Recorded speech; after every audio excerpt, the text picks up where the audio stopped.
Good evening, and welcome back to the Pastor Study.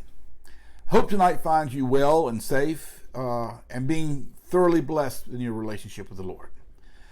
I'd like to start by reading one brief passage, Isaiah chapter 58, verse 11. Through the prophet Isaiah, God says this to his people: "The Lord will guide you always. He will satisfy your needs in a sun-scorched land,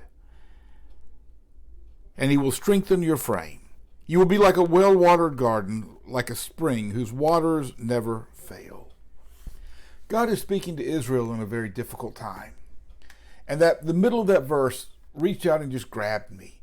He says to Israel, he will satisfy your needs in a sun-scorched land. My first thought when I read that, I don't want to be there. I like mountaintops, and I like mountaintop experiences.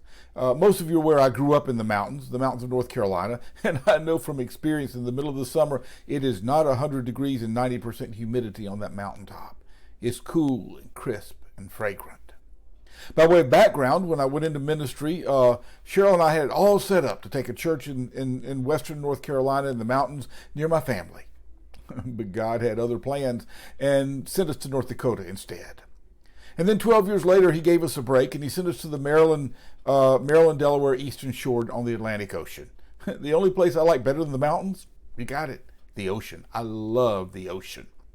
2 years later, we find ourselves here in Arkansas, in the Delta of Arkansas. And while we've come to love where we are and what we're doing, the Delta of Arkansas was not on the list that I presented to God. And that list did not include prison chaplaincy in any form or fashion, which is where God sent me for a season. But just like God placed Cheryl and I in the Delta of Arkansas, we sometimes find ourselves in those sun-scorched lands that God spoke through Isaiah about. A place that seems dry, a place that seems dead, a place we really don't want to visit, much less live in. The mountaintop experiences are much more enjoyable. You know, those times when it's all good and our relationship with God is even better.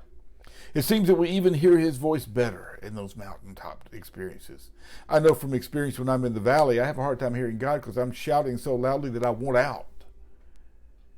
And yet I also know I can't live on those mountaintops. I've got to leave those mountaintop experiences to continue my journey wherever God may be taking me, even if those journeys take us through the valley and into the wilderness. And yet God's promise is that he will satisfy our need, regardless of where we find ourselves, even if it's in one of those sun-scorched lands that he speaks of. And we also need to remember this: our sojourn in the wildernesses of life are always temporary, with a much more pleasant dwelling place ahead of us. Let me close, if I might, this evening with a quote from Max Lucado's book, The Applause of Heaven. Here's what he says: "You've been there. You've escaped the sandy foundations of the valley and ascended his grand outcropping of granite.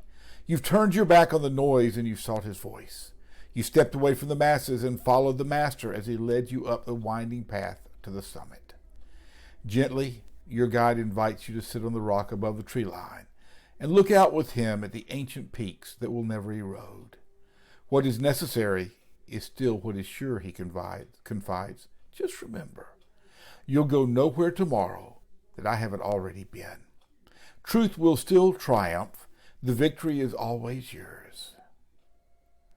And that sacred summit, the place where we meet with God, is a place of permanence in a world of transition. May you find that place of permanence, even if you find yourself today in a scorched land. May God richly bless you tonight, is my prayer from the Pastor Study.